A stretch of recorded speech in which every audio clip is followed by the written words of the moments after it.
Hey, what's up, you guys? And welcome back to another episode of the It's Fucking Spiritual podcast. And we're back with another intro before the actual intro. And I think this might be like one of the last ones that I'm going to be doing like this because this is one of the last episodes that we recorded almost a year ago that we have to release. And I'm excited for this episode today because we have a guest on today, unlike anybody else that we've had on. And I think it will hopefully inspire you and just allow you to realize that you have the permission to change your life at any time, at any age, at any stage in your life, because that is exactly what our guest did. We have Jamie Gruber on the show today.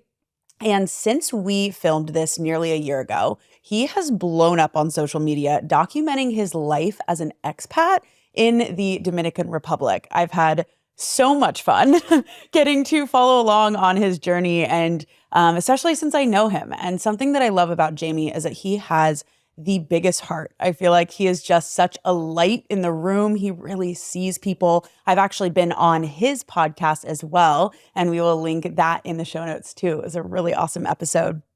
And just the time that I have spent with him, I feel like he is somebody that just brings so much permission. He is so present. And he's just a really beautiful example of being able to change your life at any time.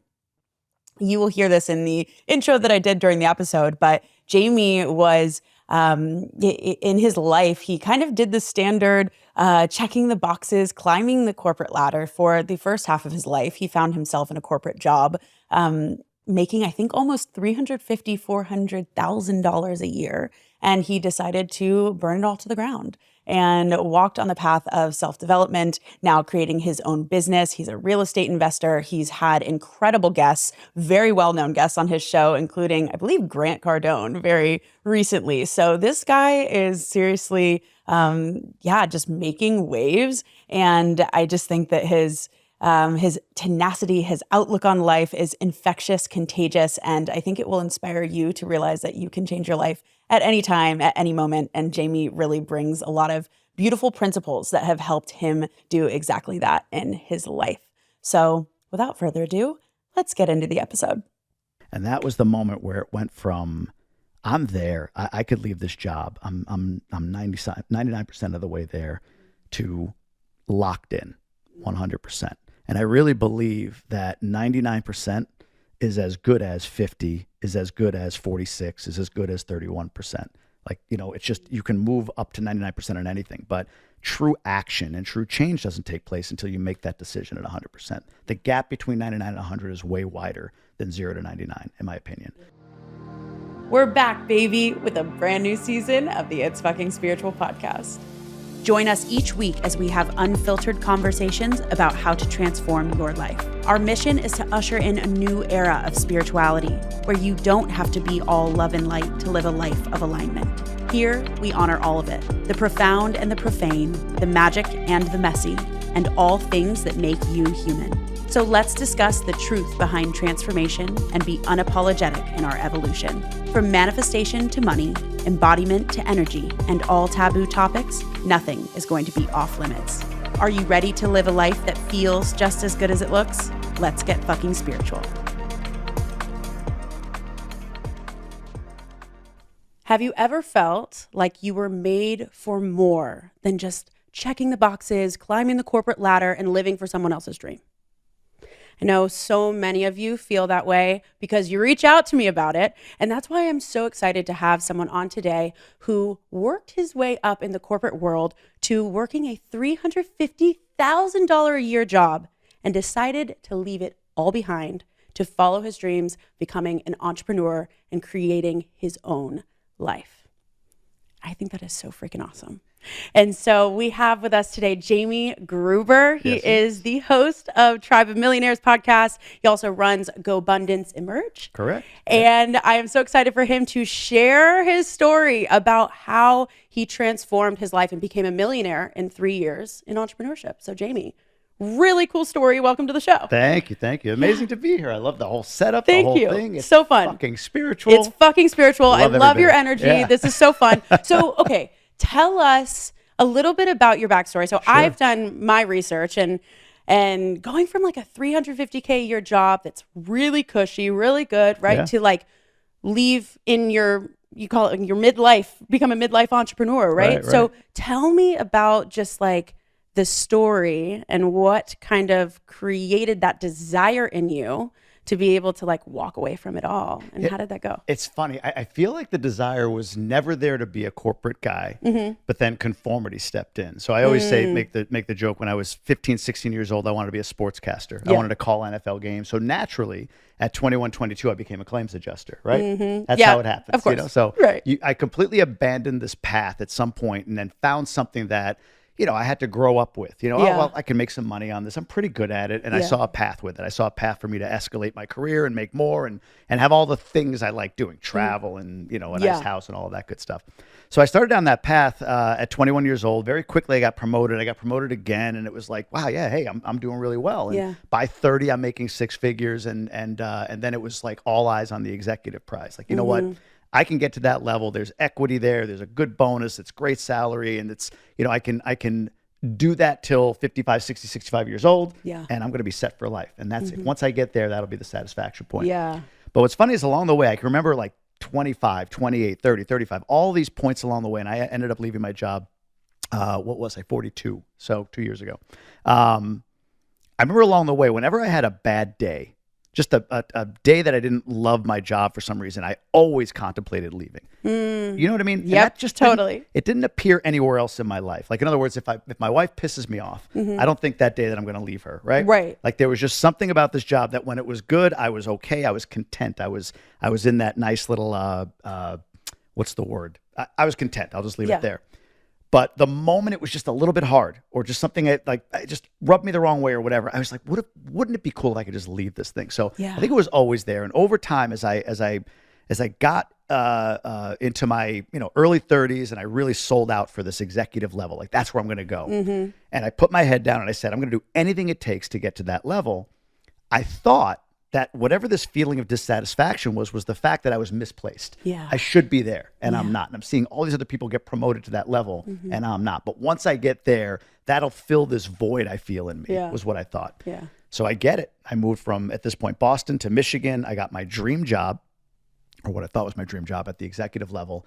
And within 30 days, I was miserable, absolutely hollowed out. And it was that massive life lesson that we all know, we've all heard it, it's so cliche, that you're not going to get anything validated for you externally. It's got to come from within, right? Like nothing outside is going to fill up the void that you feel in you. You have to have it inside of you to begin with. So anyway, at that point, once I got this job and I got my dream job and I'm in Michigan, a place I'd never been before, moved my wife, my kids, everybody there, of course, I started looking at what other ways could I possibly make money. Found real estate, started diving into that. It was interesting. I still dabble in real estate a little bit on the side. And I thought pragmatically and practically, I can see a pathway with it. It makes sense. Right. More than anything, looking back, I can explain it to people. That was important to me, right? Okay. Like I could explain it to people. Like no one's going to judge me if I say real estate. It makes sense. Totally. Right. But as it went along, I kind of went back to 16-year-old me in some ways, in that, why did I want to be a sportscaster? I love telling stories. I love communicating. I love using this gift I think I was born with to, see something and then articulate it for someone else in such a way that it adds value to them. So the idea of podcasting and brand building kind of came in. So real estate was sort of there. And then I was building a brand around real estate. And then I was like, I can only talk about real estate so much. I'm not, like, oh, this week we're gonna talk about tax depreciation. Like, fuck, kill me after a while, right? Like, I didn't want to talk about it all the time, but I love concepts of manifestation. I love concepts of, garbage in, garbage out from a personal development standpoint, right? I really dug in on that. So my brand morphed into more of a I don't know, lifestyle, personal development type brand, and I felt a lot of value in that. Along comes the podcast. I start to interview really cool people and have great conversations, and away we went. So at a certain point, I just decided, you know what, it's time for me to kind of rip the cord here, walk away from the job. We can get into the more specifics of that and the how and all that if you want to. But a couple of years ago, I walked away, and it's been a whirlwind ever since. Beautiful. Amazing story. And so inspiring. I know there's going to be so many people listening to this that really relate.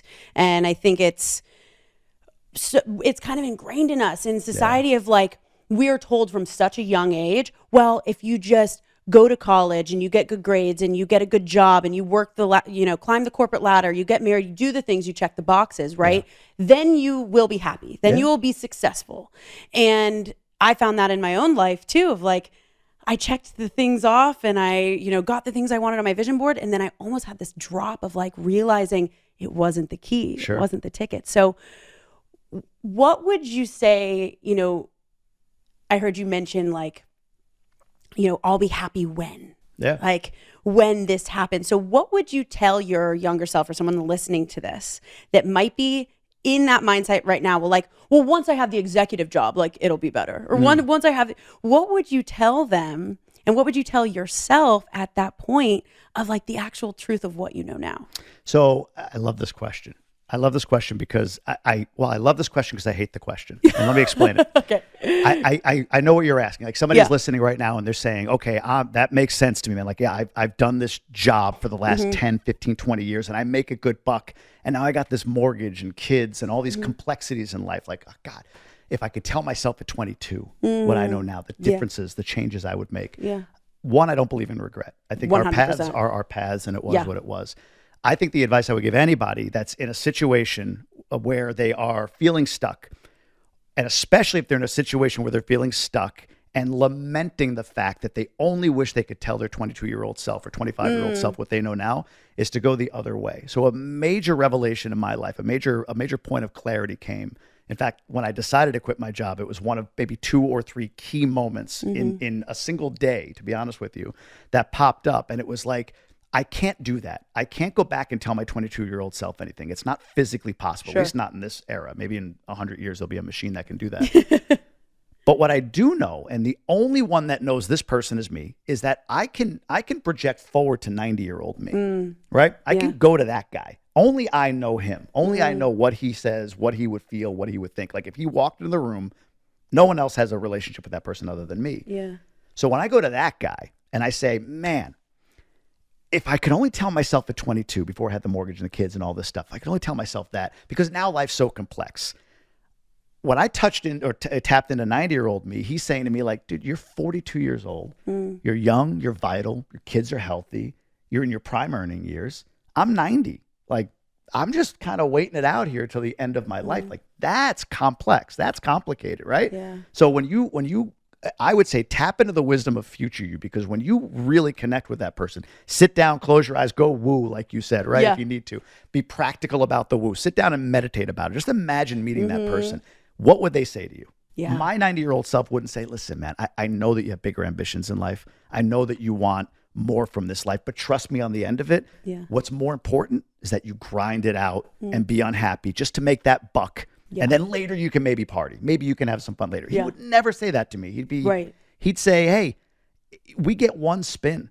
At 90, I know what happens now, right? Like I know the one thing looking back is I'm going to look back and say, man, if only I would have. Why didn't I? Just like you are now to 22-year-old self. So I would tell anybody to not lament or not get lost in if I could tell my former self what I know now, but instead look ahead and ask that person, 70, 80, 90 years old, the advice that you wish your 40-year-old self can give your 22-year-old self. I love that. Yeah. That is so good and so true, and something that I actually practice, and I truly do. Smart. So anybody that is listening to this right now, if you've never tapped into the future version of you and had a conversation, might sound weird if you've never done it before, but okay, trust us both, because I definitely do that, and you get so much wisdom. Everything you need is within you. Yeah. All of the wisdom that you already need. So that's really beautiful. Well, and a practical way to do that, write your obituary. Write your own obituary, right? If somebody's sitting there like, okay, I like this spiritual thing, but I'm still stuck in practical world and I want to go into this. I heard somebody interview you who was sort of in that space where they're like, yeah, people around me were vilifying me for getting more into the spiritual part of it because it's not practical enough. Well, here's a practical application. Write your obit. Write your obituary. What would you want that to say? That'll give you an idea of what 90-year-old self would say to you. So just I love that. I love that. That's such a good piece of tangible information that people can take. And so I want to dive into like, how long were you in your corporate 21 role? years. Okay, so 21 years. So you're 21 years of walking this specific path, right? And so it's not like we ripped the Band-Aid at 22 or 25. It's like you really went down that path for quite some time. Yeah. And so, and you're in this job that you're making $350,000 a year, which is like, people want to be a doctor or a lawyer, these things to get that coveted salary, that amount, right? And for most of the world, that's like huge. And so what went through your mind? Was it a specific thing that happened that allowed you, that finally after 21 years for you to say, you know what, I'm going to walk away from this? Was there something, a specific process, something that specifically happened that you had to either accept or that you went through that allowed you to, like, now with, I'm guessing, wife and kids, all the things, to be like, I'm going to do this. I'm going to leave. Sure. Yeah. And to set it up too, because again, I've done this enough. When I quit my job, as an aside, all of a sudden my brand came about quitting my job. It's funny. Like people were like, whoa, you're 40 something. How'd you quit? And they would always look for, and people do this a lot, I do this too. They would always look for the special sauce. Like, oh, your wife's a doctor. I'm like, no, my wife's stay at home.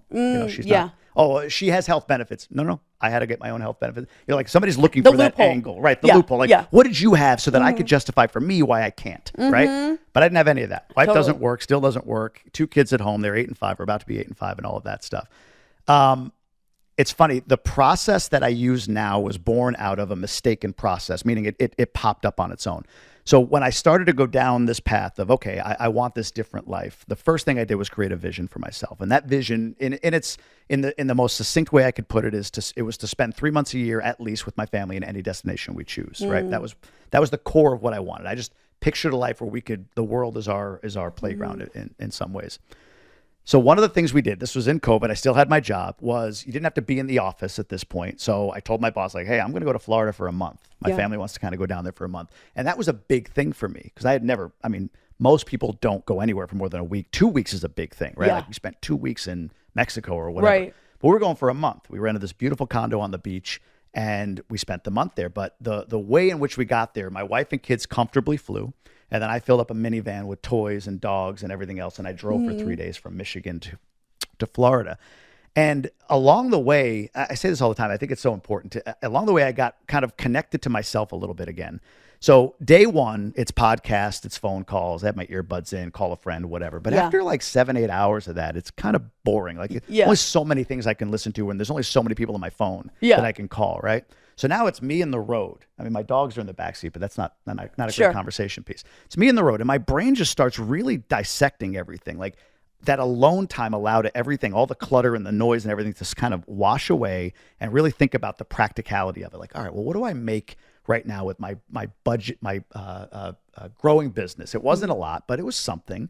What do I have saved? What's my burn every month, really? Like, what do I need to spend every month, from an expense standpoint? Okay, I got to have health insurance. It's probably X. And it was literally like, not even back of the napkin. It was like back of the brain math for me to say, wow, this is possible. And then I was in that for another day, say another 24 hours. And it just became like, I think I could actually do this. Yeah. This could actually happen. About 2 hours before I arrived in Hollywood, Florida, which is where we were going, I got this phone call from a guy I used to work with in Boston. And he's like, hey, man, I wanted to give you a call. I hadn't heard from this guy in years. It was weird that he was calling me, but so I picked up. He's like, I wanted to let you know, Paul being a guy about 5-6 years older than me. Kids are a little bit older than mine. Great guy, very similar personality to mine. In fact, he's the executive that I saw like, oh, I can be, because he is similar personality. We weren't ball busters. We weren't, the sort of maniacal type that many in that role embodied. We were more personable, people-focused kind of folks. He died.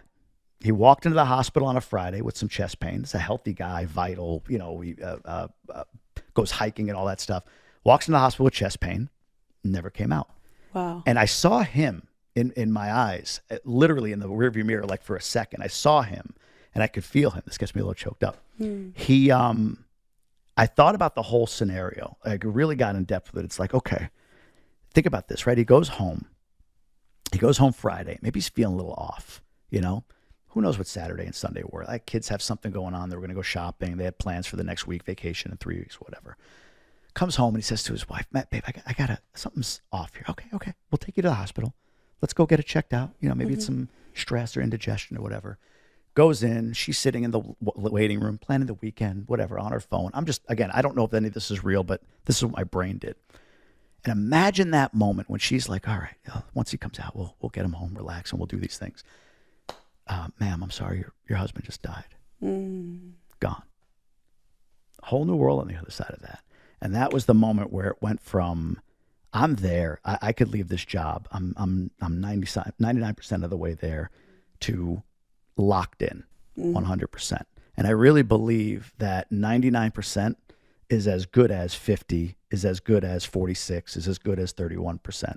Like, it's just, you can move up to 99% on anything, but true action and true change doesn't take place until you make that decision at 100%. The gap between 99 and 100 is way wider than 0 to 99, in my opinion. It is. And that moment was my moment where it was like, wow, all right, it's time to go. It's time to take a shot on myself. So that was what happened. And then from there, I've sort of do that intentionally. Now I do a solo weekend frequently to get myself into a space like I had on that drive where, it's just me, my thoughts with some intention.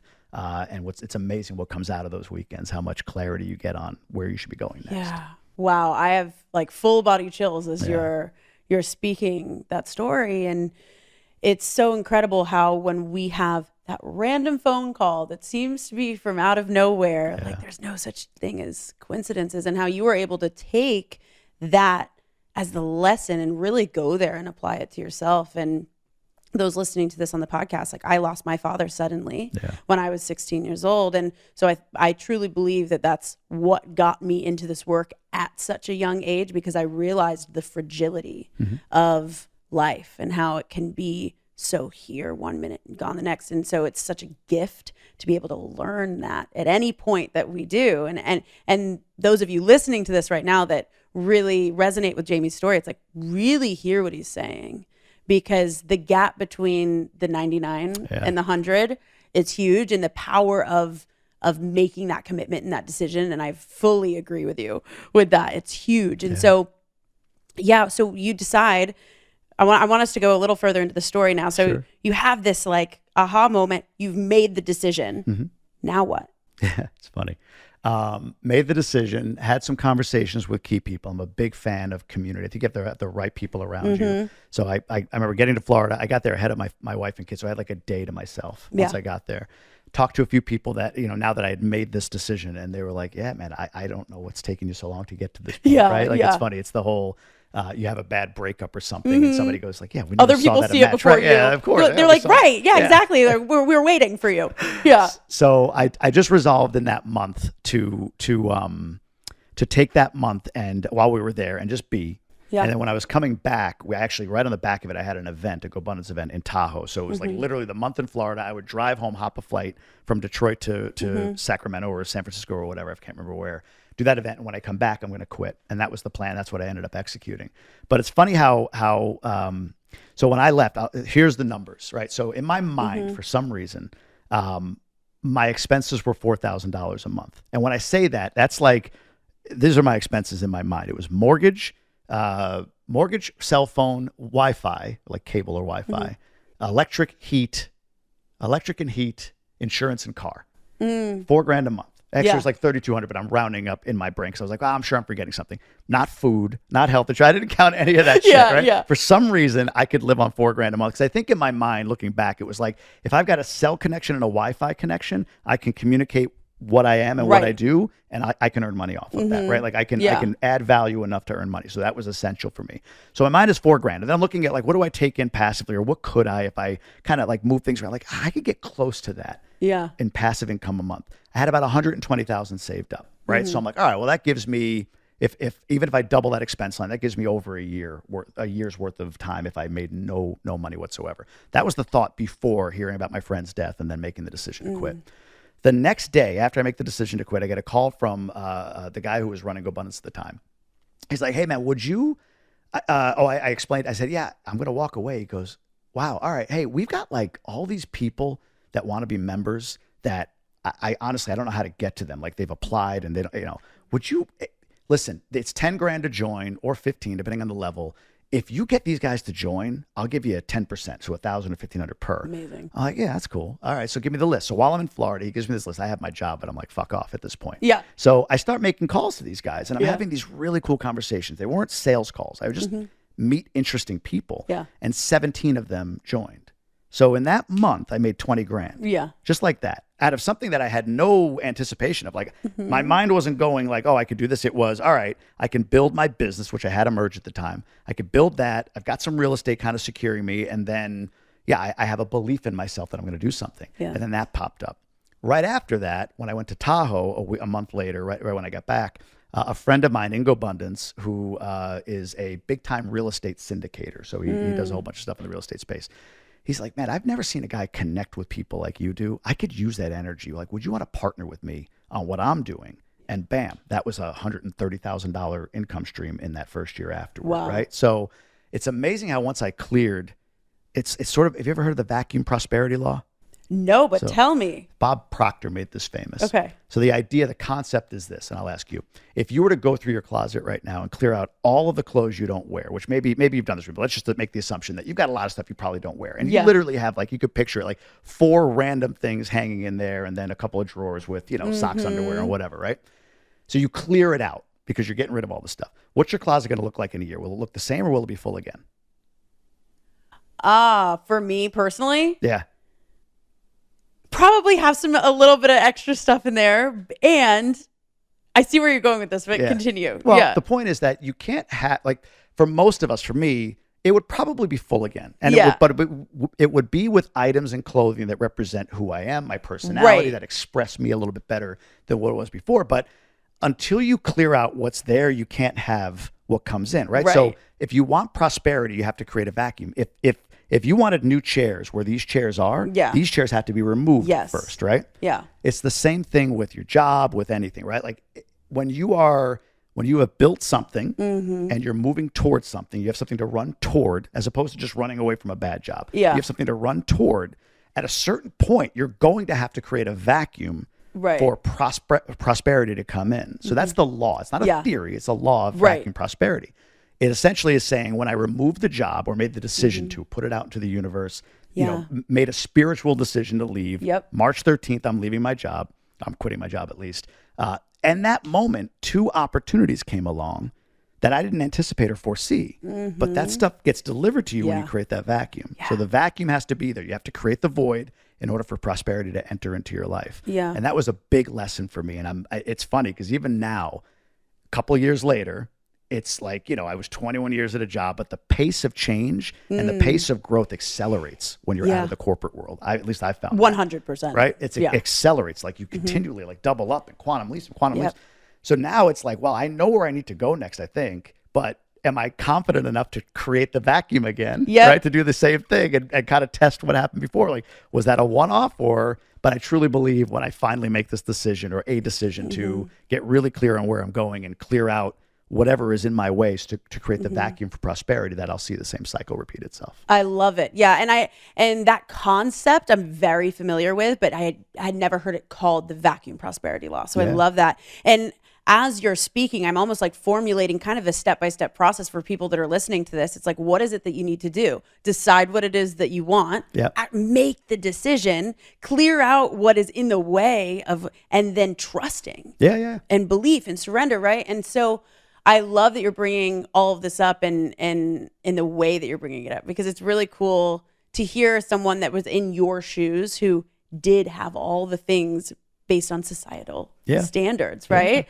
And what we say is like the goal, and yet being like, there's more, right? Oh my God. So much more. So I want you to tell us a little bit, and I've heard you kind of mention it, is the power of the network. And I know GoBundance is really big for you. So share with us how that has impacted and even how it shifted as I think even in your bio that you sent me, you said, I wanted to go live somewhere for 3 or 4 months and people laughed at me. So going from that arena where you're in this corporate job, people probably think a very specific way, very limited way in the box. This is what's possible. And we laugh at anything that's outside of that. To then a new network, and now these opportunities are coming in. Can you speak to that a bit on where you were and then also the network that you have now? And to tie in what you just said a moment ago, so I call it the 3 C's, right? Okay. So first is clarity. You got to have a clear vision where you're going, right? So that's the first thing. The second is confidence, which to me means you have to understand what your identity is. So you don't create your identity once you've externally achieve what you're trying to achieve. Yeah. I believe that you create your identity and then everything shifts toward where you want it to go. So that moment where my friend died was an identity shift for me. I'm an entrepreneur, right? So it wasn't that I still had my job at that moment, but my identity shifted, and therefore everything that happened after that went down with that path. But the third C, to your point, is community. And for me, what I realized, I remember sharing with a friend. I still talk to him, actually. He retired from, it was Progressive Insurance that I worked for. He retired from them at the same time I quit my job, ironically. But 2-3 years before that, we were maybe it was 2 years before that. We were somewhere, I forget where. We were in an airport leaving that place to go home at some meeting. And I remember in a vulnerable moment saying, yeah, man, I actually, my plan is in the next couple of years to live anywhere we want in the world for three months or more. Like, I had this vision that I kind of formulated for myself. And he goes, how are you going to do that? You got kids, you got a job. Like, what about school? I mean, come on, kind of grow up, in some way. This guy I love and respect. And I remember in the same moment thinking, wow, he's right, but also fuck you. Yeah. All at the same time. Yeah. Right. So it kind of gave me a little bit of a fuel. So what I realized at that point was, wow, I've got this incredible group of people that I call my Remember When community. These are folks who have known me for who I've been and maybe for who I am. And so anything I try to state that goes outside of that construct, who I've been, who I am, Remember When people are going to say, whoa, come back into this box, right? Crabs in a barrel, sort of, right? Like, drag you back in here, keep you real, make sure you stay focused, realize how good you got it right now. Yeah. What I didn't have was Imagine When people. And that was an important component that I found when I shifted my identity and said, you know what, I'm an entrepreneur. I'm going in that direction.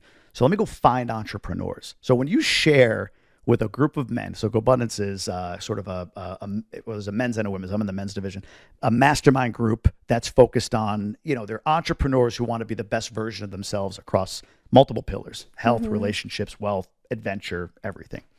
So when you find a group of guys and say to them, I want to travel 3-4 months a year, with my family, their response is, we don't care who you've been. We're not in your Remember When group. We only see who you're becoming. Yeah. So we're going to not only dream with you, but hold you accountable to that. So how do we get you there was the question they asked. And it was like, oh, wow, this could happen. And then they start introducing you to, or you start seeing other people that are doing the thing that you see as like impossible. And it completely normalizes this vision that you have for your life. So to me, finding an Imagine When group, for me, it was GoBundance, was essential, because I could have all the clarity I want and I could have confidence in who I'm becoming. Yeah. But if I, in the moment that I start to lose my nerve, quick story on that. I remember saying to them, guys, this quarter, we set goals every quarter. This quarter, I'm traveling with my family. We're going somewhere for a month. This was supposed to be Florida. And I said that in Q4 2020, and then I didn't do it. So Q1 2021 rolls around, and I said to the same group, this kind of accountability group within GoBundance I'm part of, I said, all right, guys, this quarter, I'm going for a month with my family somewhere warm. And they're like, yeah, man, heard this before. So do this for us. Either tell us that you're not serious about this, right? Like, it's a nice dream, but you don't want to do it. And that's okay if you don't want to. Or give us a date, give us a budget, give us a location. I was like, well, fuck. I don't want to say I don't want to do this, because I do want to do this. And this is like mid-January. So I said, all right, February, 2 weeks from now. February, 15 grand, South Florida. And we did it. We went to South Florida 2 weeks later. So having a group like that when I had clarity, I had confidence, but I was losing my nerve a little bit. I was going to let this goal drag and drag and drag, like I had done with so many things, like quitting my job. 21 years. I stuck with a company where I knew somewhere inside of me it wasn't for me. The whole time I stuck with it because I didn't have somebody calling me out and saying, hey, we're Imagine When people. Remember you said you want this? Well, this is a moment where you need to make a decision on, are you going to become that or not? Yeah. And that accountability drove me to Florida. That Florida month said, oh, we could do a month in the Dominican, and that Dominican month meant we could move to the Dominican for a while. Yeah, so now you live there. We do. Yeah. Yeah. Wow, so cool and so inspiring, and just reiterating what I always say on this podcast. It's like, find the community, find the people, because it amplifies and holds you accountable, which 100%. Is a really important piece, right? It's like when we're trying to lone wolf it and you've got any doubts or anything that does end up creeping up and you don't have people to, hey, remember what you stand for, and remember that you can do it. Yeah. And being around expanders, that's been really big for me, of like having the example. How are you finding the expanders? Are you paying for them? Or are you both? For me personally, both. I've paid to be a part of masterminds and different things and mentorship, but I've also found communities through that. I've gone to events. I've gone to retreats. Like there's certain things. Now I'm really fortunate for me personally that I've created enough of a community where I'm connected enough that now I actually have my own community that's just around me. So it's funny for me personally. I worked in corporate as well, just for a couple years. Oh, I know. For a couple years, yeah. And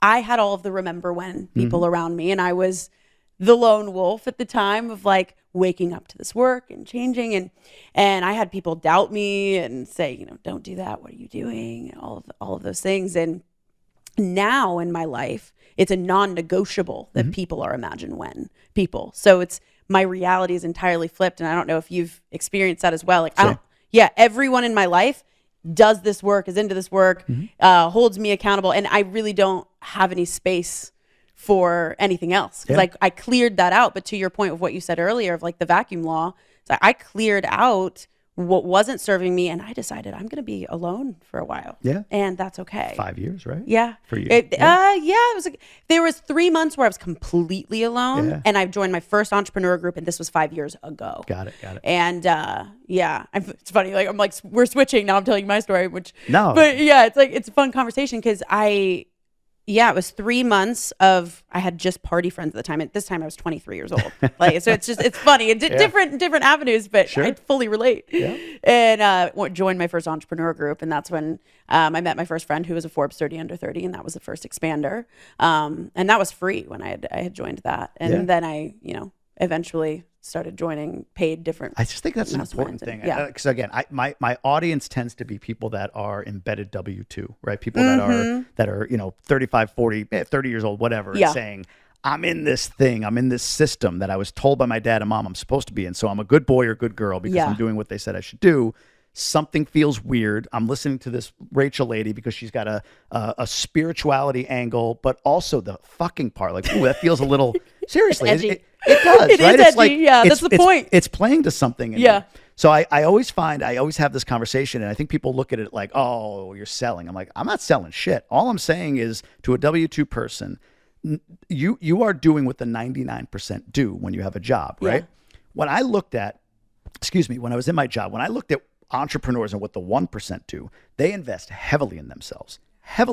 Yes. But when you propose that to somebody who's in that space of like, all right, I got my job. That's what's practical. I hear Rachel and this is fucking spiritual. Something feels kind of cool about that. Like, I feel like I'm stepping outside of what mommy and daddy said I should do. But I'm not ready to jump into this world. Like that's a dream world she's talking about. What about this? What about that, Rachel? What about this, right? What I say to people is invest in you and drop the money. It's a great little parable on this. A guy opens a zoo, right? He opens a zoo and he's charging $100 for admission. Yeah. Nobody comes. So he drops the price to $50 for admission. Nobody comes. $10. Nobody comes. He says, all right, free. Fills the zoo. Everyone comes into the zoo because it's free. While they're inside, he locks all the gates and he lets the lions out. And he says it's $500 to get out. They all pay it. Right? Yeah. When you are cheap or when you are unwilling to invest in you, when you're trying to go about it the 99% way, you're going to pay for it on the back end. Maybe it's not money, maybe it's time. Right? It took me a long time to get out of a job. I should have left a long time ago, really, but my path was my path. And I found it when I found it. But for somebody who's listening to this or listening to me or whatever and saying, I want to get there, you have to understand you're paying for it some way. If you are $2,000 or $3,000 or $5,000 for a retreat or an event is like, it's crazy. I could spend that on something else or a mastermind or whatever. You're going to spend that in your time and your money at some point later on. I just think it's an important thing. You said it. I invested in these things. And from that, I've met other people that I haven't had to spend any money on, but those relationships came from me investing in me. Again, I know it's so, like, well, you're talking about money, but it's like, yes, the one resource you have when you're in a W-2 is money. You have money. Go invest it in you. That's the quickest path out. Yes. Oh, that's so good. And I will say I've invested heavily. Same. I've invested multiple six figures in my own just this year, 80 development grand for me. Exactly. Exactly. And so, and to some people, I was like, oh my gosh. And the very first time I ever invested was 4 years ago. And like, to me, heavily investing at that time. And it was to learn the structure of online business and how it works. It was a $4,000 mastermind, which at the time was insane to me. I took out a credit card, a 0% APR credit card, put it on. I made $5,000 back in the first 2 weeks. I was like, oh, this is how this works, right? And it's funny because Garen Jones is the one that connected us, and he shared with me, and I love this because I actually made content on it the other day, is a billionaire told him once, the number one thing to invest in is a perspective shift. Yeah. And I'm like, that is so true. It is. You can invest in the stocks, or you can invest in the things that people typically invest in, and all that's great. But if you can't change what you're not aware of, and if you are like looking through a really narrow lens, if you pay, I pay for perspective shifts. Same. And people that are doing the things and walking the path that I want to walk. And that's what collapses time. And I love that you spoke to you're paying for it somewhere. Yeah. Because people were not trained to think in that way. And I would love to dive into like how even the way you approach money and different things has shifted. Because I know you became a millionaire in 3 years from shifting in this work. Yep. And people don't understand when they're in a 9-to-5 job and we're like really narrow in our thinking, and society, I believe, wants to keep, there's a culture that wants to keep us that way for a reason, right? And not have us be empowered in our own freedom and autonomy. And when you pay for a perspective shift, when you pay to get in the rooms, you're collapsing so much time. And what's going to be on the other side of that? I have always made it back tenfold every time. Yeah. Even time before I joined GoBundance, I had this vision, this dream of getting out of my job and traveling with my family. It was a 10-year goal. I joined and I quit 2 years later. Beautiful. Right? To your point, time collapses. Yep. To your point about income and earning, right? Like the connection I got with Mark, where we're partners in a real estate firm, right? That's a lot of equity gain by being in that real estate firm, but I don't have that connection without investing in myself. I mean, my 20 grand a year ish that goes to GoBundance for tuition plus events. I mean, I calculated it's what, 900 grand or 800 something thousand dollars I can calculate in return. That's just like top of my head, like this asset, this asset, this asset, this income stream, these discounts because I know this guy who did, you know what I mean? Like all of that adds up to multiple six figures for, I've been a member for 4 years, say 80,000 in investment for the 4 years that I've been in it. So it does collapse time, and it makes you, it gives you the leg up. The return comes if you engage. You invest in skills. You know who Alex Hormozy is? Yeah. So Alex Hormozy talks about it, and I wholeheartedly, he's way more articulate about it than I am, but it's like people always say, oh, I got $5 grand. What would you do? How would you invest it? And I think they're always looking for crypto or, you know what, go into stocks or options trading or this. Take that $5 grand and invest in skills and network. And I guarantee you the return is going to be way more than if you try to drop into something that is going to make you 8% a year or whatever it might 100%. be. So yeah, 100%. So how has your perspective on money shifted since you've created these shifts in your life? A lot of ways. So one, it's like you say, become a millionaire. That sounds so sexy. It doesn't really change anything, right? Like my life is no different. Sort of like getting the job that I thought I wanted. Like, oh, I'm a millionaire. Like, totally. Okay. Like I still have bills to pay. That. My wife still pisses me off sometimes. I want to kill my kids. Right. You're still human. Still human. Nothing changed. Nothing. It wasn't like that day happened and it was like, oh wow, the world looks different. It feels different. I look at money as way more from an abundance perspective. So like now, as an entrepreneur, and I don't know if you experience this as well, but I do, it's not like I get a paycheck every 2 weeks or every month. Yeah. It's a distribution here. Okay. I got to live off of that for a bit. Yep. And then, okay, take this here. Oh, that asset closed. Great. I'm going to take that acquisition fee, right? Move money around. It's messy. It's it's not so clean. At least I'm not at that point yet where I've built a business that has like, I pay myself X per week or whatever the case may be. So there's a level of sort of faith and trust in my ability to earn that I wouldn't have had in my W-2. It's like, whoa, what happens when it's a very practical question. Right now, paycheck comes every 2 weeks. When paycheck doesn't come every 2 weeks, then what? Right. And when you say to somebody, trust in the universe. Yeah, they're like, fuck you. Fuck you, trust in the universe. The universe is going to put food on my kid's table, all that stuff. Exactly. So for me, I've realized that here's an example. I flew here yesterday. A coach flight was like $700. Yeah. I go to first class. First class was like $1,500.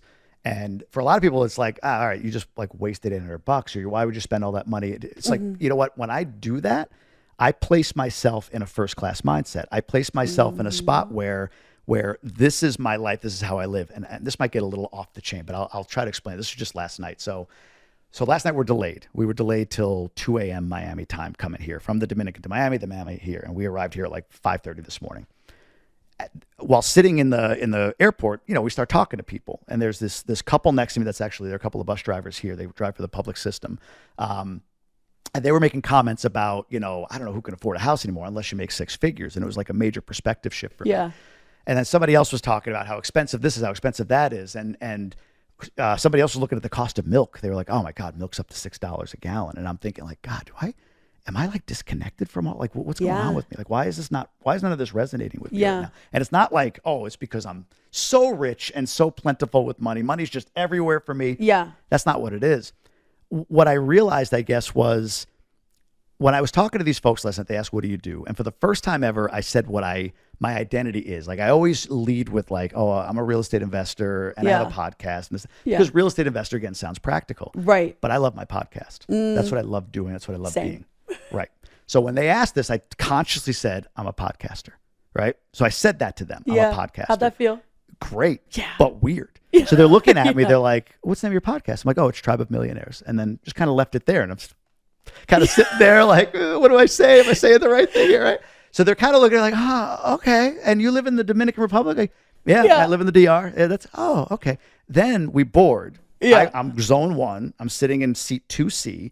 And they come on, these folks that I was sitting next to, like zone 2 or 3 or whatever. Right. And they're looking at me, and I don't know if it's them or me feeling it, but it doesn't matter. Yeah. They're looking at me like, wait, this guy's a fucking podcaster who lives in another country and he's sitting in first class. He's a celebrity, so famous. So for me, but it was this, back to the question of money. It's an energy and it's a feeling. Yes. So by saying who I am or who I identify as for the first time, I just did this within the last 24 hours. Yeah. Truly where I see, I was mentioned before, like I know where I want to go, but I'm afraid to make that leap.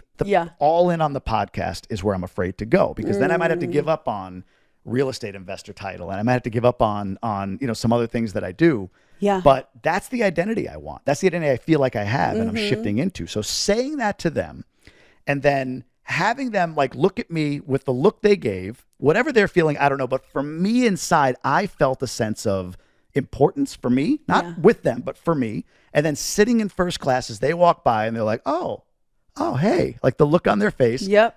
Maybe they were just like, oh, weird. He's short and bald. Why is he in first class? I have no idea what they were thinking. Sure. But for me, the energy in me was like, wow, I'm a podcaster that lives in the Dominican Republic who flies first class.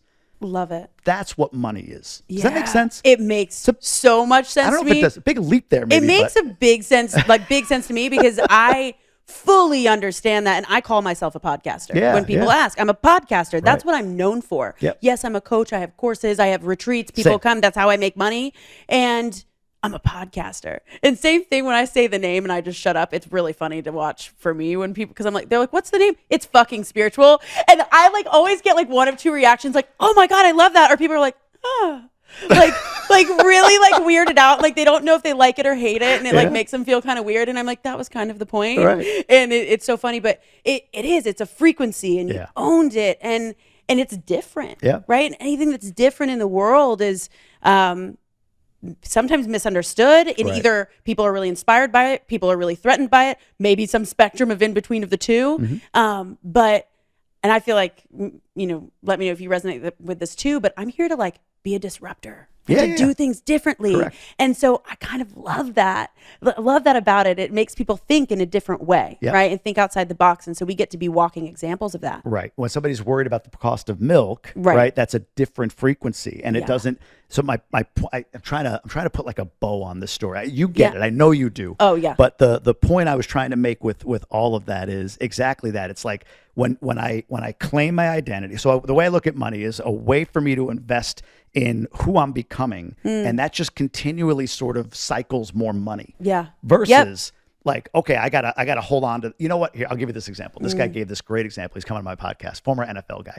So he was talking about not being drafted But he was an undrafted rookie, but he got a contract. He actually, I think it was the Raiders or something, hung on with the Raiders. So he gets his contract. He was the one guy, the one undrafted rookie that they said, yeah, you're going to make the team. So cool. Gets a 3-year contract. And then he's like, I'm driving to camp every day in a Hyundai Sonata.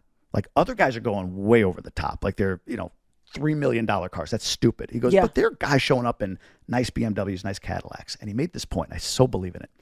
He's like, if I really believed in my greatness, I would have bought the car that represents my greatness. Not, again, you don't have to be unreasonable and go out and buy something that's way outside of your means, but more than a Sonata. He goes, but my mindset was, I'm going to get cut. So Sonata, and hold that money. Hold it tight. $6 milk, right? Hold it tight. That's the mentality of money that I had in a corporate job. Paychecks coming in. What about this equity? It vests over 5 years. Like I'm going to walk away from $400,000 or $500,000 in equity, which I did. What about the bonus at the end of the year? Like, what about these things, right? Clenching onto it, right? But I believed in my greatness. So when I walked away, and then 3 months later, it's like, oh, I'm still living. In fact, we went on a trip together as a family. And then 6 months later, it's like, made a little bit more money. And we did this other trip as a family. And all of a sudden, we're going away for a month to the Dominican. And then we're moving to the Dominican. I'm doing all of this outside of a corporate job, right? My attitude around money became less hold on to it and drive the Hyundai Sonata, and more, I can leverage this fake thing, money, to create the energy in me, the frequency that I put out to the world and to myself, which creates more money. Yeah. This is where we get into it's fucking spiritual. Yep. Because there's no, I mean, or at least I haven't figured out, there's only 177,000 words in the English language. And I haven't figured out the combination of those that can explain this in a practical way, especially to a W-2 person who's sitting there saying, I still don't know how I get paid if I don't get a paycheck every other week. Yeah. But that's what it is. Money is something that I look at as an investment in me, and it creates more money. Exactly right.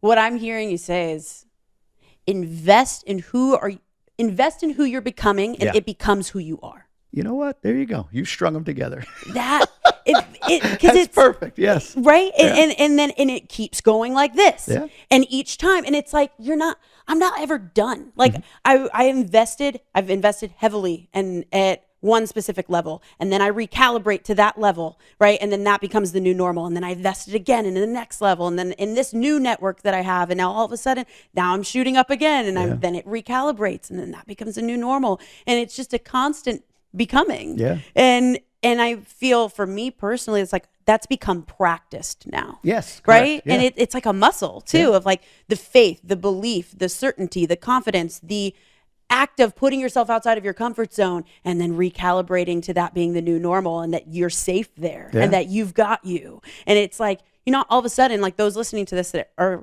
listening to this conversation, like what?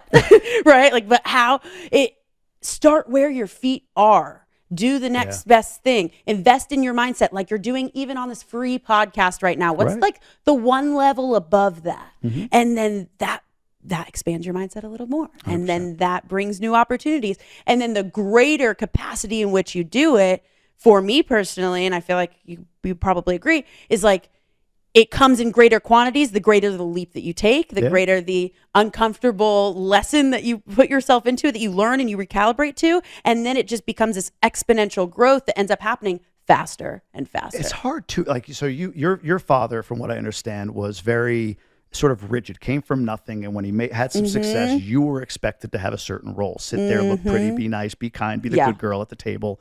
Don't put fuck in the title of your podcast. Don't put fuck in the title of your podcast, right? And then you obviously had that when he passed, unfortunately, had that sort of like overcorrection, 8 years of what you went through. But when you think about it, you were 16 when he passed. So you had 16 years of life conditioning. 13 or 12 of that or whatever was school conditioning. Then you go to college, maybe that's another 4 years of an embedded institution. Then if you have a corporate gig like I did for years and years and years, like that is, I mean, that is such like, you're like anchored in, the roots grow deep, right? Like my father, when I quit, I remember him saying to me like, are you gonna be okay? Like, no, Dad, I'm broke already. In fact, these are the last minutes I have on my cell phone playing. Can you send me a check? Like, well, but that's in his mind, right? Like, you were taught to do a certain thing and be a certain way, right? And that's my whole life. So how else do you make the change that you want to make to have the life that you want to have without drastic action? People say massive action, and that phrase always kind of, I never know if I'm actually taking massive action or not. Like, I don't know what Yeah. the word means, but drastic action for sure, which is Yeah. the things we've talked about. It's investing in yourself. It's listening to podcasts. It's finding the right community, the Imagine When network or whatever it may be, because you are, man. Like, I think about how, like, I went through like 18 years of an upbringing, 13 years of school, 21 years in corporate. That's a lot of fucking like conditioning. It's dense. Dense. Yeah. Good word. So to not do that stuff is a major leap. It's hard. Yeah. So yeah, I the idea around money, your attitude around it, this sort of like, I don't know if I believe in that right now. Like, okay, you don't have to, but understand that every day you don't, and every day that you don't, take steps drastically forward toward what you're trying to become, you're just allowing whatever, 20, 30, 40 years of conditioning to get denser and deeper and more embedded every day. So true. The more drastic the action, the quicker the change. 100%. Yeah. Yeah. Absolutely. Oh, this is so good. This is such a fun conversation. I'm just like enjoying this so much. Okay, I don't even know where we are on time, and I'm fine. Okay, I cool. know you have your event, so I want to be great. Well, I have one other thing that you touched on that I want to hear your perspective on, because it resonates for me, and I know it resonates for so many people. And so, I'm woo now, but I'm like practical woo, right? Like, that's why it's fucking spiritual. Yeah. Let's break it down. Let's make it relatable. Let's make it tangible. Like, I grew up atheist, or so I thought I was atheist, right? I just didn't have a framework. So that's why when my father passed, I went through 8 years of what I went through, because I didn't have a framework for any belief outside of myself. So coming from that, and I'm giving a backstory and some context as to why I'm going to ask you this question. Sure. But coming from that space, when I started to like wake up, if you will, to I can create my own reality. What do you mean my thoughts create my own? This self-development door that I walked through that eventually led me to spirituality. Like, I never wanted to just take people's word for, oh yeah, it's like 11:11 and like, this repeat, it's these things. I was like, no, give me some tangible, like, why though? Yeah. Why is this working? Why? I heard you mention manifestation. It's like, okay, but how does that actually work? What do you mean you just like write it down and it comes to you? Like, I really looked into the science behind it. So for me, in the way I teach and in my courses and my programs, everything is broken down and backed by science, whether that's quantum physics, whether that's neuroscience, and I'm not saying I'm an expert in those things, but I know high level enough that I can explain it in that way, because that's how I had to explain it to me. And so when you say, real estate investing, like, I was actually really, the stuff that sounds like lit you up is like the podcast, the conversations, the mindset, the manifesting, like those things. But this mindset of like corporate, it's rigid, it's structured, it's the steps. So like, it's got to make it make sense, right? So it makes sense to me that you shared, okay, real estate, because I can explain it to people, and that's safe. But, and I've had that as well. Like, when I put spiritual in my podcast at first, I was like, what are people even going to think if that's a thing? Because I was coming from that end versus like, I'm not the most spiritual person out there. I'm not the most woo person by any means, right? But like, the avenue that I was coming from was like, make it make sense. So I would love to hear like how you started to really overcome that like mentality of, okay, well, I did real estate investing because I could explain it to people and it's this safe thing that makes sense to other people, to like, now you're beginning to step into like, I'm claiming myself as a podcaster. It sounds like you're really lit up by like the mindset and that side of stuff. So I'd love to hear you speak to the way that it shifted for you in what it is you talk about, what it is you speak about, how you've gotten okay with maybe the more intangible concepts being the thing versus, does it make sense? That question? So. Yes, it does make sense. And I'm trying like, to your point, I'm trying to practically break it down in my brain. I'm like, I know where she's going. Let me think of the like, how do I ask this and explain it with the context of that? I relate. So I like want to know your process with that. So it's interesting. So it's interesting because this is, again, happening as we speak. So as I answer this, there's even things like, wow, actually this happened. I'm thinking, right, like, oh, here's a practical reason why. So let me ground it in this. I don't believe that fear of failure is the real fear. In fact, I think most fears are grounded in fear of judgment. So in other words, if Do you ever trip on a sidewalk while you're walking? Like just, like trip over the sidewalk or walk into yesterday with my assistant. Or walk into a piece of glass like you thought was a doorway. I've done that, right? That kind of shit, right? The first thing I do, and most of us I think do when you do that, is you stop and you look around. Like, who saw that, right? And if they saw you, you would sort of like, I know I'm an idiot. Yeah, I get it. I saw me just like you saw me, right? Yeah. But if no one saw you, you go about your day. My dad always made this joke, and it's true. He's like, why do people snap their fingers before they turn around to go get something? Like they forgot something. Oh, they snap their fingers and turn around. He's like, because they'd look ridiculous if they just were walking and then just turned around without any context, right? Like kind of a funny thing, but we fear what others are judging us for. Sure. So if I could fail and no one saw it and it was no impact whatsoever, it wouldn't matter. I wouldn't be afraid of that. But what I'm afraid of is somebody seeing me fail or judging me for failing. So I think we create straw men or straw women in our lives. So when I first quit my job, for whatever reason, the guy across the street, his name is Art, nice guy. But for some reason, when I would put stuff out there and I would create content, I would get into more of these concepts, spirituality or manifestation or whatever. In my mind, he's judging me. Don't know why, but he was the face I placed on judgment for whatever reason. So I would maybe in a weird practical sense, I would say, okay, what is this fear of judgment? Oh, it's Art. But why would Art be judging me? Why does he care? So even when I saw him, I felt weird, even though he's just, whatever, he's probably living his life. So recently, he and his wife went through an unfortunate situation where one of their daughters got sepsis, had pneumonia and in the hospital for weeks, wasn't sure if she was going to make it. Thankfully, she's coming out of it now. And for me, it's a realization in that time, like, he doesn't give a fuck about me, right? Like, his daughter was going through, you think he's sitting there going like, oh, my poor daughter, he's weird, this guy talking about manifestation or whatever. Right? So I think it's like having those moments of sitting there and really thinking about it. Like, this thought in your mind about being judged or somebody judging you, or they're going to look at you weird or whatever. It's like, who? Why? Yeah. People have their own lives. And in fact, they may think of you for 3 minutes or 2 minutes or judge you in a 30-second video or whatever. But I'm with me 24/7. I'm the only person that's thinking about me. My wife doesn't think about me as much as I think about me. My kids don't. My parents don't. Only I think about me as much as I think about me. So kind of coming clear with that concept of like, no one really gives a fuck. Yeah. Really, at the end of the day. They have their own lives, their own problems. And so if I feel like the best version of me is somebody who can be inspiring and motivating others to be the best versions of themselves, I'm holding that gift back from everybody because I think one guy might be judging me who's really not. Right. It's really crazy when you start breaking it down, right? So the practicality for me is more that, like the idea that this judgment to me is the number one reason why we don't pursue what we want to pursue. Like you said, calling the podcast what it is. And even like yesterday, kind of cringing inside saying, I'm a podcaster. Ooh, what are they going to say? What are they going to think? Right. Yeah. But then realizing in that same moment, they're worried about milk and how much they're going to pay for milk, right? They're not worried about me. They're not like, what do you really think is going to happen? Like, and this is what I go through in my conversation. Like somebody like, you're a what?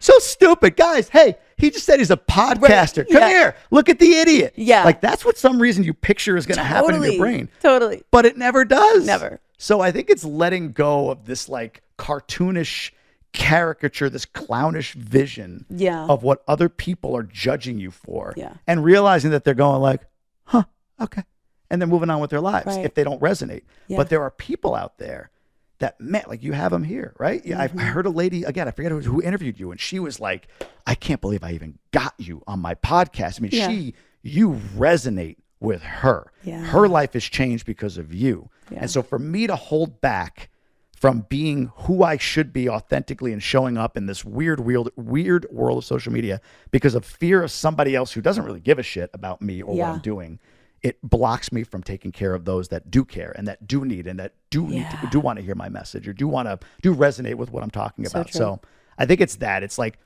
a fear setting exercise. Like when you really sit there and break down, like even quitting my job, okay, what's the worst that could happen? I got to get another job. That's really the worst that could happen. Like I'm employable to $80,000 a year. Like I can get an $80,000 a year job. And so then it's not zero, but in your brain, what do? Oh, I'm going to be under a bridge. Won't be able to pay for food. Like that's what your brain thinks. It's like, that's not reasonable. It's really not. I mean, could it happen? Anything could happen, but that's not reasonable. So I think it's taking, like for me, I take these scary ideas and it's like, whoa, why is it scary? What do I picture being the outcome of the scariest scenario that I could possibly have? Yeah. And then kind of going like, oh, that's fucking ridiculous, right? So what really is the bottom or the baseline of this? In the case of quitting your job, it's, I got to go manage a Panera Bread. Right. Right. Like that's the worst case. I'm still going to put food on my kid's table. I got to go from a 4-bedroom house to a 2-bedroom apartment. Like, okay, but I'm not on the street. You know what I mean? Like when you really start to boil down some of these concepts and these fears into more of a practical, like, is that real? Like, what's the real fear? Yeah. It makes the fear way more tangible, and you realize that it ain't anywhere near as bad as it might be. But on the flip of that, me quitting my job, me creating my brand, going on podcasts like this, like the upside, like there's no limit to that. Right. It's exponential. Like what could be? Yeah. I can't calculate. I could dream, and maybe I've exceeded some dreams, and I have bigger dreams that I want to achieve, but the bottom is capped. And I guess that long-winded diatribe on this is just that. It's sort of taking fears and making them practical. And then when you start to really do that and write it down, you realize these fears are not, they're not real. And that coupled with realizing that people aren't really thinking about you. Yeah. So good. I love that. And it's such a good piece for everyone listening to this to really allow that to sink in. Like whatever it is that you're afraid that people are thinking about you or saying about you, or your biggest fear on what's going to happen of why you can't do that. That's just your brain justifying for you to be able to stay in a safe space. And when you understand the brain, that's what it's designed to do. Congratulations. You're just like the rest of us, right? Like Jamie isn't without fears. I'm not without fears, like not without the doubts, not without the things, not without the voices. And yet, when you do those things that are practical, like really looking it in the face, what is truly, answer the question, like what is truly the worst that could happen? And what is the upside? What is the potentiality of like what I could really create and sit with it? What is my obituary, right? What is the thing that I actually want at the end of the day? And something that really helped me is like, just to get over myself, really, of like the drama. It's like, how big is my ego? Really? Like, how selfish am I to hold this in and to not share with people that because I'm so concerned about what people are going to say about me. And yet what's changed my life is listening to podcasts just like this one. And if, those people hadn't gotten over their own ego and really showed up in the world in the way they are, my world wouldn't have changed. And so that's what we're doing. It's like we're waking up people one by one by one by one. And how beautiful that you get to have a hand in that. It's crazy. And just as you're talking about this, if you don't mind, real quick, I'll just share a couple of things. But I think challenging yourself and challenging your assumptions a little bit, that's been a big thing for me. Here's a very simple example. I forgot I had a bottle of water in my bag as I was going through security. There's a big bottle too. And I was thirsty. So I started drinking this bottle, big bottle of water. And I kept drinking. It was like chugging a beer. It was unbelievable how much I was drinking. And I heard somebody behind me like scoff or laugh a little bit. And I almost pulled it down. Like, oh. And I was like, no, fuck it. Just go. Like, because in a minute, I'm never going to see that person again. And it's not going to matter. But in this moment right now, it's so uncomfortable. Like, oh, look cool. Don't be a jerk. Don't look stupid or whatever. So I finished the bottle. That little challenge to myself was just be here. Who gives a fuck what this guy thinks? And then move on with your life. And I'm remembering him now, but I never saw him again. I remember going to speak at an event in Orlando at this convention center. There's a hotel on one end of it, a long hallway with all these like Starbucks and restaurants. And on the other end was where I was speaking. And I had a videographer following me, Gary Vee style, right? Yeah. Big camera, so fun. The whole thing. Right. Yeah. But for me, it was like, oh my God, I'm going to look like such a tool walking through this whole thing, right? So I did it. I made the walk. This guy's behind me. And I realized, same thing, like people like, some looked up. And then they look back down at their phone because they're wondering what are they going to order on the app for are they going to get a chai or a hot or cold or whatever, right? Like, oh, that's interesting. Back to their life, right? Like it's so that judgment isn't real. It's not there. And then the last thing that came to mind is I told you the story about the guy at the airport that I worked with who had said, how are you going to travel? You got kids, you got a wife, you got a job. Like, come on, get real. Right. Flash forward. He called me. He's like, man, I got to tell you, I got to apologize. Like you've done it. It's unbelievable to see what you're doing. And I've heard that from different people. Yeah. And I think it's important to know that it is not going to be popular to root for you until it is popular to root for you. Yep. No one's going to do it until it's really popular to do it. So. Oh, I resonate with that hard. Right. I have so many people, don't do that. Doubted me. Don't, what are you doing on Instagram? Like, what the hell is this? Don't take my advice. Right. Yeah. And now people are like, how did you do that? Oh, can you coach me? Like, and I have so much compassion. I'm like, hey, I'm here now that you're ready. Right. Exactly. It's so good. All of this is so good. And I love this entire conversation today. There's so many golden nuggets of wisdom and just people listening to this, I can just hear like the light bulbs going off, and listen to this a few times, like truly listen to this, and you're going to take something different from it every single time. So as we're wrapping up today, Jamie, can you give us just like anything that's on your heart, one last piece of either advice or anything that you want to say that's coming through? I just want to like say to the people that are listening to this today. Yeah, I think there's the idea of getting time with yourself is it's actually the first book I want to write. The idea of getting time with yourself is such an underrated tactic that you can implement today. Anybody can implement today, and it's not an hour, it's not a day. I call it the solo weekend. Here's the quick analogy I'll use on this because I know we got to go here, but everyone has a closet in their house that they stuff shit in when people are coming over, right? They just kind of pack it all in there. And at some point you might go in like, okay, this thing is overloaded. You clean out the clutter, right? And then that's it. You're done. That's to me like taking a day to yourself. Yeah. That's taking a Friday to yourself. You can just go in and clear out the clutter, okay? But if you stay in that closet, okay, I cleared out the clutter. It's Friday. Tomorrow I'm going to come back in because there's a whole bunch of shit in this closet I want to clean out. You stay in that closet the next day. You're inevitably going to find stuff probably that's like, fuck am I holding on to this for? It doesn't resonate with me. It doesn't mean it. Like, why do I have this thing from high school? And you get rid of it. At the same time, you're going to find stuff in that closet if you stay in there another day or two as you're cleaning it out, and you're going to find stuff that's like, wow, this is such a core memory of mine. Like, I got to put that back out on the shelf. Like, I forgot about this part of me. Like, I got to do this more, whatever that might be.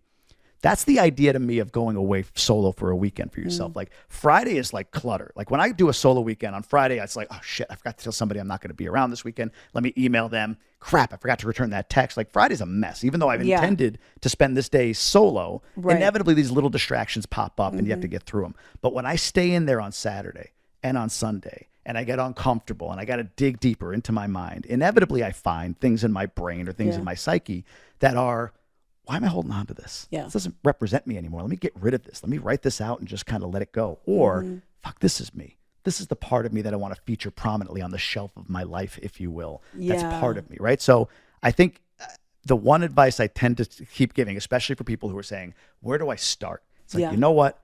Take a weekend, not with your wife or your husband, not where you're going to go watch Netflix all weekend, but literally set an intention, bring a journal, and meditate. Do those three things for 3 days. And I guarantee you at the end of your scribblings and musings and things on, it doesn't have to make sense, but by the end of it, with an intention, you'll come out of that with way more clarity on who you truly are and where you're trying to go. So get quiet, get solo, get some time by yourself. I think that's a huge, huge, huge variable. So good and so tangible and so practical. This is also something that I do too. My corporate background. Yeah, I love it. Everything's got to be tangible. That's great. That's great because that's how a lot of the world thinks, right? People want to know the steps. They want to feel the tangible thing. Like, what is it that I need to do next, Jamie? Right? So that, and every single thing that we've said is so great on this podcast. But if you're like, just trust in yourself, right? People are like, but no, what is that, right? So those things, it's like you will learn to trust in yourself. You will learn all of these things as they get ingrained in you. And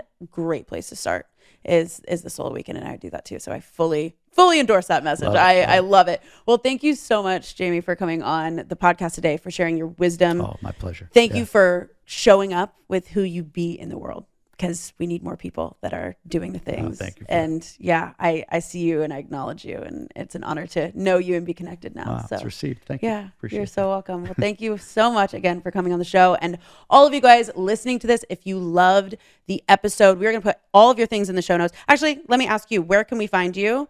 Tribe of Millionaires. Tribe of Millionaires podcast. You can find on all platforms. Instagram, I'm mostly on @the Jamie Gruber. It's the best place to look me up. Beautiful. Well, we will put it all in the show notes for you guys. And as always, if you love this episode, share it, tag us so we can celebrate you being a part of these communities. And as always, like, subscribe, all the things. And I love you guys. I will see you in the next episode. Thank you for listening to the It's Fucking Spiritual podcast. I am so glad that you're here. And if this episode resonated with you, I invite you to share this with a friend that you feel needs to hear it.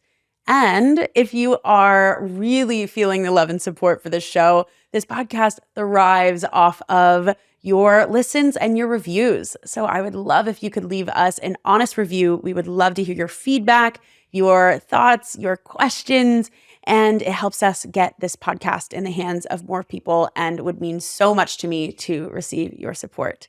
So thank you.